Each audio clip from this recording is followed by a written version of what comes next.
নমস্কার, আমি শুভ্রকান্তি চ্যাটার্জি। আমার ইউটিউব চ্যানেল সেলেস্টিয়াল ইনবক্সে প্রথমেই আপনাদের সকলকে স্বাগত জানাচ্ছি।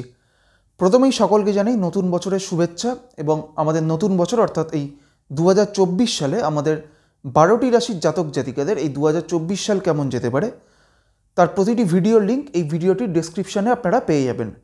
এবং এর পাশাপাশি ধনু রাশির জাতক জাতিকাদের এই 2024 সাল কেমন যেতে পারে সেই ভিডিওটির লিঙ্কও আপনারা এই ভিডিওর আই কার্ডে পেয়ে যাবেন। আজকের এই এপিসোডে আমি ধনু রাশির জাতক জাতিকাদের এই জানুয়ারি মাস কেমন যেতে পারে আজকে আমি সেই বিষয়ে কিছু কথা বলবো। প্রথমেই বলি যে ধনু রাশির সাপেক্ষে এই মুহূর্তে আমাদের রাশিচক্রে কোন কোন গ্রহ কোথায় কোথায় অবস্থান করছে। এই মুহূর্তে ধনু রাশিতেই অবস্থান করছে রবি, মঙ্গল এবং বুধ। এবং আগামী 15ই জানুয়ারি রবি চলে আসবে ধনু থেকে মকর রাশির ঘরে, অর্থাৎ রবি চলে আসবে ধনু রাশির সাপেক্ষে দ্বিতীয়ভাবে। ধনুরাশির সাপেক্ষে তৃতীয় অর্থাৎ কুম্ভ রাশির ঘরে থাকছে এই মুহূর্তে শনি। ধনুরাশির সাপেক্ষে চতুর্থে অর্থাৎ মীন রাশির ঘরে থাকছে রাহু। ধনুরাশির পঞ্চমে অর্থাৎ মেষ রাশির ঘরে থাকছে বৃহস্পতি। ধনুরাশির সাপেক্ষে দশমে অর্থাৎ কন্যা রাশির ঘরে থাকছে কেতু। এবং ধনুরাশির সাপেক্ষে দ্বাদশে অর্থাৎ বৃশ্চিক রাশির ঘরে এই মুহূর্তে শুক্র অবস্থান করছে। এবং আগামী 18ই জানুয়ারির পর শুক্র বৃশ্চিক থেকে কিন্তু চলে আসবে ধনুরাশির ঘরে।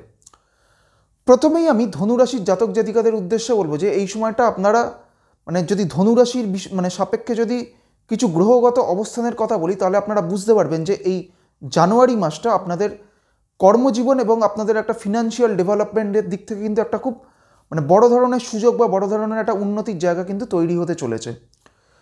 যেহেতু এই মুহূর্তে ধনুরাশিতেই মঙ্গল অবস্থান করছে, ধনুরাশির ক্ষেত্রে মঙ্গল হচ্ছে ধনুরাশির পঞ্চমপতি। সেই পঞ্চমপতি মঙ্গল অবস্থান করছে ধনুরাশির ঘরে এবং এর পাশাপাশি ধনুরাশির অধিপতি বৃহস্পতি অবস্থান করছে ধনুরাশির পঞ্চমে অর্থাৎ মেষ রাশির ঘরে। এইটাকে কিন্তু আমাদের অ্যাস্ট্রোলজিতে বলা হয় এক ধরনের পরিবর্তন যোগ বা এটাকে আরেক ধরনের কিন্তু রাজযোগ বলা হয়।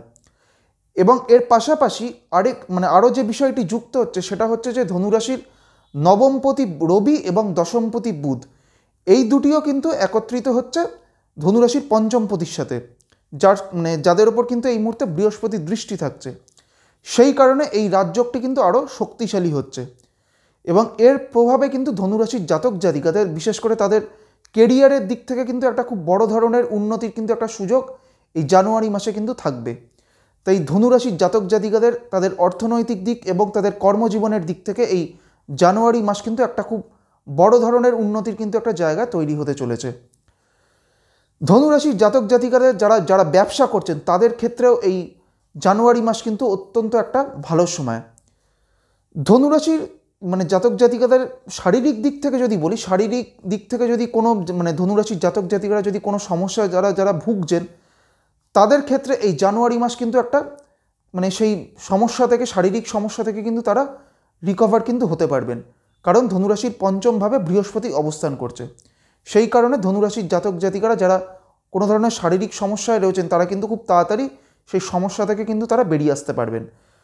ধনুরাশির জাতক জাতিকাদের পারিবারিক দিক থেকে কিন্তু অল্প বিস্তর কিছু সমস্যা তৈরি হতে পারে, তবে সেটা খুব একটা বড় কোনো সমস্যা নয়, কিন্তু পারিবারিক দিক থেকে ধনুরাশির জাতক জাতিকাদের কিছু ছোটোখাটো সমস্যা ফেস করতে হতে পারে।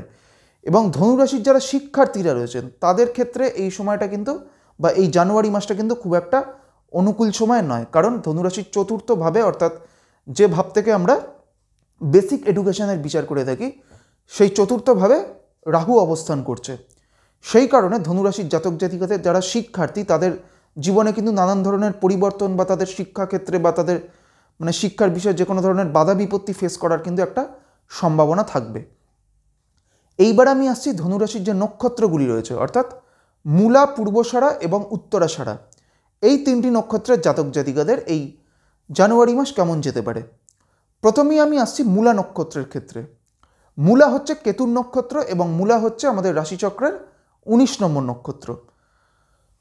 আমাদের স্বর্ণালী চক্রে এই মূলা নক্ষত্রের কর্ম নক্ষত্র হচ্ছে অশ্বিনী নক্ষত্র এবং এই অশ্বিনীতেই কিন্তু এই মুহূর্তে বৃহস্পতি অবস্থান করছে। তাই আমি ধনুরাশি যে বিষয়টি বললাম যে কর্মজীবনের দিক থেকে যে এতটা ভালো সময় এই জানুয়ারি মাসটা, সেটা কিন্তু মূলা নক্ষত্রের জাতক জাতিকাদের ক্ষেত্রেও কিন্তু এই একই কথা প্রযোজ্য। অর্থাৎ মূলা নক্ষত্রের জাতক জাতিকাদের এই জানুয়ারি মাস কিন্তু তাদের কর্মজীবনের দিক থেকে বা তাদের কেরিয়ারের দিক থেকে কিন্তু একটা খুব ভালো সময় কিন্তু হতে চলেছে। মূলার পর হচ্ছে পূর্বষাঢ়া নক্ষত্র। পূর্বষাঢ়া হচ্ছে শুক্রের নক্ষত্র এবং পূর্বষাঢ়া হচ্ছে আমাদের রাশিচক্রের 20 নম্বর নক্ষত্র। পূর্বষাঢ়া নক্ষত্রের ক্ষেত্রে অতিমিত্র নক্ষত্র অর্থাৎ নবতারা চক্রে পূর্বষাঢ়ার অতিমিত্র নক্ষত্র হচ্ছে অশ্বিনী নক্ষত্র। সেই অতিমিত্র নক্ষত্রতেই বৃহস্পতি অবস্থান করছে এবং বৃহস্পতি ধনুরাশির সাপেক্ষে দশম ভাবকে দৃষ্টি প্রদান করছে।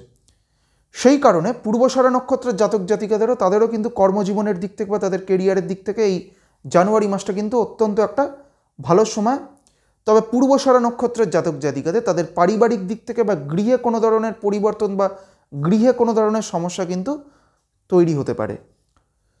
এবং পূর্বষাঢ়া নক্ষত্রের জাতক জাতিকাদের ক্ষেত্রে আরেকটি কথা বলবো যে এই সময়টা বা এই জানুয়ারি মাসের প্রথম দিকটা পূর্বষাঢ়া নক্ষত্রের জাতক জাতিকাদের শারীরিক দিক থেকে কোনো চোট আঘাত লাগার কিন্তু একটা প্রবণতা দেখা যাবে। পূর্বষাঢ়ার পর হচ্ছে উত্তরাষাঢ়া নক্ষত্র। উত্তরাষাঢ়া হচ্ছে রবির নক্ষত্র এবং উত্তরাষাঢ়া হচ্ছে আমাদের রাশিচক্রের 21 নম্বর নক্ষত্র। এই উত্তরাষাঢ়া নক্ষত্রের প্রথম চরণটি রয়েছে ধনু রাশির ঘরে।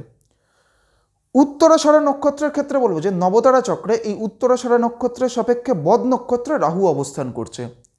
সেই কারণে উত্তরাষাঢ়া নক্ষত্রের জাতক জাতিকাদের কিন্তু এই জানুয়ারি মাস কিন্তু সামগ্রিকভাবে খুব একটা ভালো যাবে না। নানান দিক থেকে সমস্যা কিন্তু উত্তরাষাঢ়া নক্ষত্রের জাতক জাতিকাদের ক্ষেত্রে আসবে। উত্তরাষাঢ়া নক্ষত্রের জাতক জাতিকাদের উদ্দেশ্যে বলবো যে এই সময়টা আপনারা কোনো ধরনের গুরুত্বপূর্ণ সিদ্ধান্ত নেওয়া থেকে বিরত থাকার চেষ্টা করবেন এবং এই সময়টা আপনারা কোনো ধরনের বড় অঙ্কের টাকা ইনভেস্টমেন্ট করা থেকেও আপনারা অবশ্যই বিরত থাকার চেষ্টা করবেন। আজকে আমি আমাদের রাশিচক্রের নবম রাশি অর্থাৎ ধনু রাশির জাতক জাতিকাদের জানুয়ারি মাস কেমন যেতে পারে সেই বিষয়ে আলোচনা করলাম এবং এর পাশাপাশি ধনুরাশির যে নক্ষত্রগুলিও রয়েছে অর্থাৎ মূলা, পূর্বষাঢ়া এবং উত্তরাষাঢ়া এই তিনটি নক্ষত্রের জাতক জাতিকাদের এই জানুয়ারি মাস কেমন যেতে পারে সেই বিষয়েও আপনাদের একটা সংক্ষিপ্ত ধারণা দেওয়ার চেষ্টা করলাম। পরবর্তী ভিডিওগুলির মাধ্যমে পরবর্তী যে রাশিগুলি রয়েছে সেই রাশিগুলির জাতক জাতিকাদের জানুয়ারি মাস কেমন যেতে পারে সেই বিষয়ে আলোচনা করব। সবশেষে এটাই বলবো, আপনারা সকলে খুব ভালো থাকুন এবং সুস্থ থাকুন এবং নতুন বছর সকলের খুব ভালো কাটুক এটাই প্রার্থনা করি। নমস্কার।